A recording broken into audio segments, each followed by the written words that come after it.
हमारा next topic है blood disorder. Human being में बहुत ज़्यादा ऐसे डिसऑर्डर होते हैं जो कि ब्लड से रिलेटेड होते हैं। यहाँ पे हम दो इम्पॉर्टेंट डिसऑर्डर पढ़ेंगे। एक है हमारे पास ल्यूकेमिया और दूसरा है थैलेसीमिया। सबसे पहले हम ल्यूकेमिया को देखेंगे। ल्यूकेमिया को हम ब्लड कैंसर भी कहते हैं, ठीक है।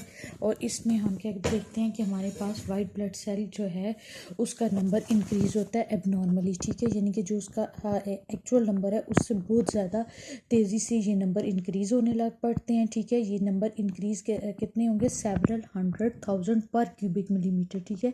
जो कि आपको लास्ट वाले टॉपिक में बताया गया था कि वाइट ब्लड सेल में कि एक क्यूबिक मिलीमीटर में हमारे पास 1000 to 8000 जो होते हैं वाइट ब्लड सेल होंगे। लेकिन यहाँ पे हम क्या कहेंगे? सेवरल 100,000 पर क्यूबिक मिलीमीटर, यानी कि बहुत ही तेज़ी से उन नंबर में इंक्रीज़ होता जाएगा, ठीक है। तो इस कंडीशन में क्या होगा? जो वाइट ब्लड सेल है वो हमारे पास बाकी के जो नॉर्मल सेल्स होंगे जैसे कि रेड ब्लड सेल और प्लेटलेट्स, इसको या तो खा जाएंगे, इनगल्फ कर लेंगे, ठीक है, या तो इसको डिस्ट्रॉय कर देंगे, ठीक है। और जो पर्सन जिसको ल्यूकेमिया होगा, ये डिसऑर्डर होगा, तो उस पर्सन को स्वेर किस्म का अनीमिया भी होगा। अनीमिया भी एक ब्लड डिसऑर्डर है, ठीक है, जिसमें हमारे पास रेड ब्लड सेल की काउंट जो है वो हमारे पास कम हो जाएगा। उसके बाद इसका असर किसके ऊपर होगा? बेसिकली बोन के ऊपर होगा, ठीक है। इसमें हमारे पास बोन में बहुत ज़्यादा जो है हमारे पास पेन हो जाएगा, वीक हो जाएंगी, फ्रेजाइल, यानी कि हमारे पास बहुत ज़्यादा सुकड़ वीक हो जाएंगी और इजीली हमारे पास वो उनमें फ्रैक्चर कास हो सकता है, ठीक है। और इसकी ट्रीटमेंट क्या है कि हमारे पास इसमें ये सिर्फ हमारे पास अगर बोन मैरो जो है वो ट्रांसप्लांट किया जाए, ठीक है, यानी कि एक हेल्दी पर्सन से बोन मैरो लेके उस डिफेक्टेड पर्सन में जो है वो बोन मैरो उसको ट्रांसप्लांट किया जाए, तो इस सूरत में हमारे पास इसका ट्रीटमेंट हो सकता है। ये ट्रीटमेंट बहुत ही एक्सपेंसिव है और इसमें फ़ौरन जो है हमारे पास क्या करना पड़ेगा कि ब्लड को ट्रांसफॉर्म करना पड़ेगा, यानी कि ब्लड को जो आपके पास ब्लड जो कि अफेक्टेड है उसको हेल्दी ब्लड के साथ एक्सचेंज करना पड़ेगा for the safe of a life, ठीक है। नेक्स्ट हमारे पास है थैलेसीमिया। थैलेसीमिया बेसिकली ऐसी डिजीज़ है जो कि हमारे पास ट्रांसफ़र होती है from the parents to children, ठीक है। ये हमारे पास एक जेनेटिकली ट्रांसमिटेड डिजीज़ भी से कहते हैं, जो कि हमारे पास पेरेंट्स से चिल्ड्रन, पेरेंट्स टू चिल्ड्रन जो भी पर्सन जो कि थैलेसीमिया से अफेक्ट होगा तो उसमें हमारे पास क्या होगा? हीमोग्लोबिन जो है वो हमारे पास डिफेक्टिव होगा, ठीक है। Defective mechanism of producing haemoglobin, जितना भी रेड ब्लड सेल में हीमोग्लोबिन बन रहा है वो हमारे पास डिफेक्टिव होगा, ठीक है। अब जो डिफेक्टिव हीमोग्लोबिन है वो हमारे पास क्या करेगा? जो ट्रांसपोर्ट ऑफ ऑक्सीजन है ब्लड के थ्रू, जो ऑक्सीजन पूरे बॉडी के बाकी सेल्स या टिश्यू वगैरह को ट्रांसपोर्ट हो रही है वो इस सूरत में नहीं होगी, ठीक है। इसमें भी हमारे पास आप कह सकते हैं जिनको थैलेसीमिया होगा उनको स्वेर किस्म का अनीमिया भी हो सकता है। पेशेंट जो होंगे वो वीक होंगे और उसके अलावा स्प्लीन इनलार्जमेंट भी, यानी कि उनकी स्प्लीन भी जो है वो इनलार्ज हो सकती है। और इसका ट्रीटमेंट ये है कि जो पेशेंट है उसका ब्लड रिप्लेस किया जाए बाय द नॉर्मल ब्लड, ठीक है, यानी कि डोनर से ब्लड जो है उसको दिया जाए जो कि हेल्दी ब्लड होगा, ठीक है। और बोन मैरो ट्रांसप्लांट इसमें थैलेसीमिया में इतना ज़्यादा अफेक्टिव नहीं है। नेक्स्ट हमारे पास है ब्लड ग्रुप सिस्टम, ठीक है। ब्लड ग्रुप सिस्टम हमारे पास बेसिकली फोर टाइप के हमारे पास ब्लड ग्रुप होते हैं जो कि ह्यूमन बॉडी में प्रेजेंट होते हैं। और ये जो ब्लड ग्रुप होते हैं ये हमारे पास जो 4 ग्रुप आते हैं वो on the basis of antigen, ठीक है, कि हमारे पास जितने भी हमारे रेड ब्लड सेल है उनके ऊपर एक स्पेशल टाइप का स्ट्रक्चर प्रेजेंट होता है, सब्सटेंस प्रेजेंट होता है जिसे हम एंटीजन कहते हैं। उस एंटीजन की टाइप के हिसाब से हमारे पास ब्लड ग्रुप होता है। अब एंटीजन क्या होता है? एंटीजन एक ऐसा सब्सटेंस है जो कि स्टिमुलेट करता है द प्रोडक्शन ऑफ एंटीबॉडीज, ठीक है, यानी कि जो एंटीबॉडीज की प्रोडक्शन होती है, ठीक है, उसको बना बनाता है या उसको बनाने में उकसाता है वो सब्सटेंस होता है, ठीक है।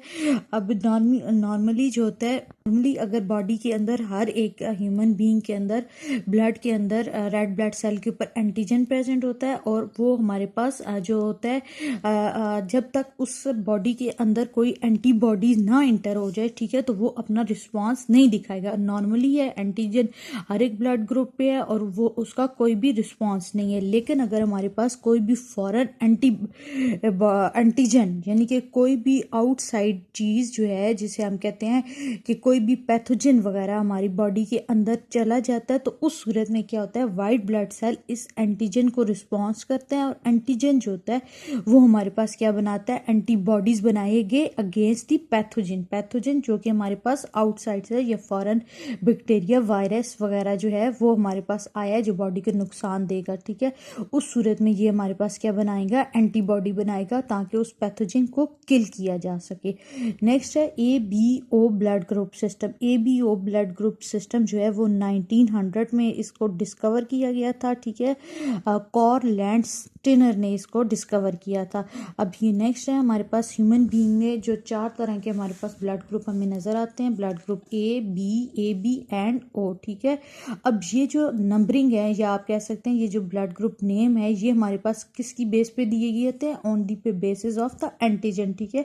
हर एक ब्लड ग्रुप के लिए एक स्पेसिफिक एंटीजन होता है जो कि रेड ब्लड सेल की सरफेस के ऊपर प्रेजेंट होता है, ठीक है।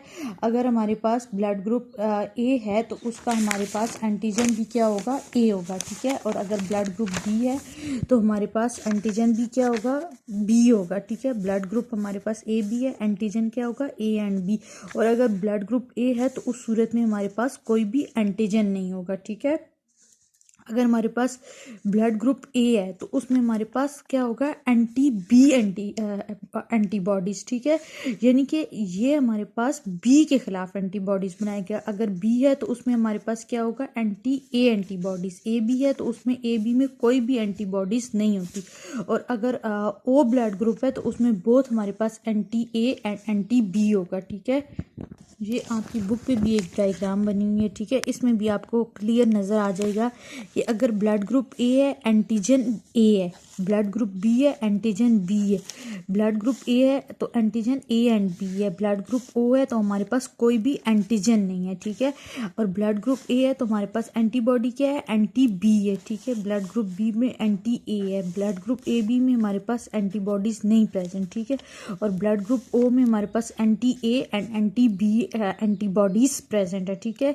नेक्स्ट हमारे पास टॉपिक है blood transfusion in ABO system. Transfusion in ABO system, इसमें बेसिकली क्या होगा कि अगर किसी को ब्लड डिसऑर्डर है या ब्लड की कमी है, जैसे अभी डिसऑर्डर में भी हमने देखा था कि हमारे पास डोनर और रेसिपिएंट होते हैं, ठीक है। डोनर जो लेगा, रेसिपिएंट जो अपना ब्लड देगा, ठीक है। तो उस सूरत में ब्लड ट्रांसफ्यूजन का एक प्रोसेस होता है, ठीक है। तो उसमें अगर हमारे पास ब्लड ट्रांसफ्यूजन हो रही है तो उसके लिए सबसे पहले डोनर और रेसिपिएंट जो हमारे पास लेगा, ठीक है, डोनर वो जो लेने वाला है और रेसिपिएंट वो जो डोनर वो जो देगा, ठीक है, जो डोनेट कर रहा है, और रेसिपिएंट वो जो लेगा, ठीक है। उसके हमारे पास सेम ब्लड ग्रुप का होना ज़रूरी है, ठीक है।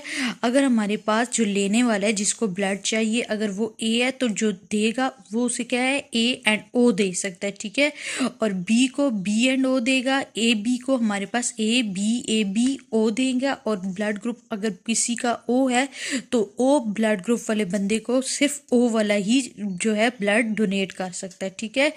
नेक्स्ट हमारे पास जो चीज़ बताई हुई है कि अगर हमारे पास अपोजिट आ जाए, ठीक है, यानी कि अगर हमारे पास एक बंदा है जिसका ब्लड ग्रुप A है, ठीक है, यानी कि जो आप कह सकते हैं पेशेंट है जिसे खून की ज़रूरत है, वो हमारे पास उसका ब्लड ग्रुप A है, ठीक है। और जो देने वाला है अगर उसका ब्लड ग्रुप B हो, ठीक है, अपोजिट हो जाए, ठीक है। जब A ग्रुप है तो उसके अंदर क्या है, एंटी B एंटीबॉडीज, और जो ग्रुप B है उसके अंदर क्या है, एंटीजन B होगा, ठीक है। जब हमारे पास अपोजिट वाला जो है वो हमारे पास देगा तो हमारे पास क्या होगा, ये एंटीजन B बी और एंटी बी एंटीबॉडीज ये रिएक्ट करेंगे, ठीक है। जब ये एंटीजन बी और एंटी बी एंटीबॉडीज रिएक्ट करेंगे तो हमारे पास क्या होगा, ब्लड कोआगुलेट हो जाएगा, यानी कि खून जम जाएगा, ठीक है। जब खून जम जाएगा तो हमारे पास क्या होगा, वो जो वेसल्स होंगी उनमें से फ्लो नहीं कर सकेगा, ठीक है। Coagulation block the coagulation blood block the flow of the blood through the blood vessel, ठीक है, कि हमारे पास खून जम जाएगा वेसल्स के अंदर, तो इस सूरत में हमारे पास खून का जो ट्रेवल होना है वो बंद हो जाएगा, ठीक है। सेम हमारे पास दूसरी चीज़ भी यहाँ बताई हुई है कि अगर हम यहाँ पे रेसिपिएंट ए कर देंगे, रेसिपिएंट बी करें, ग्रुप ए कर देंगे, ठीक है। जब इधर रेसिपिएंट हमारे पास बी हो जाए तो हमारे पास इधर ए हो जाए, तो इसी तरह हमारे पास इधर एंटीबॉडी भी अपोजिट हो जाएगा, एंटीजन भी हमारे पास अपोजिट हो जाएगा। अगर ब्लड ग्रुप बी है तो एंटी ए एंटीबॉडीज हो जाएंगी, और अगर ग्रुप ए इधर है तो हमारे पास यहाँ क्या है, एंटीजन बी ए हो जाएगा, ठीक है। मीनिंग ये है कि अगर हमारे पास जो डोनर है उसका और रेसिपिएंट दोनों का ब्लड ग्रुप सेम होगा तो तब वो ब्लड ग्रुप जो है बॉडी के अंदर ट्रेवल कर सकता है, ठीक है। अगर हमारे पास अपोजिट होगा तो जो हमारे पास दोनों, फिर हमारे पास जो एंटीजन आ जाएगा जो फर्स्ट पर्सन के ब्लड में होगा, और जो हमारे पास सेकंड का एंटी बी एंटीबॉडीज आएगा, ठीक है। ये दोनों हमारे पास एक दूसरे के साथ रिएक्ट करेंगे और इस सूरत में हमारे पास क्या हो जाएगा, ब्लड कोआगुलेट हो जाएगा वेसल्स के अंदर, तो ब्लड हमारे पास फ्लो नहीं होगा, ठीक है। इवन के इस कंडीशन में डेथ भी हो सकती है, ठीक है, क्योंकि ब्लड जो है वो सप्लाई नहीं होगा। और इसी तरह हम ये कहते हैं कि हमारे पास जो ब्लड टेस्ट वगैरह जो लिए जाते हैं, ठीक है, तो उसमें भी हमारे पास ब्लड लिया जाता है और उसी में हमारे पास सीरम होते हैं, ठीक है। तो वो सीरम यूज़ करके तो हम देखते हैं कि आया कि कौन सा जो हमारे पास ब्लड है वो उस बंदे का ब्लड ग्रुप है। अगर के हमारे पास उसमें ब्लड कोआगुलेट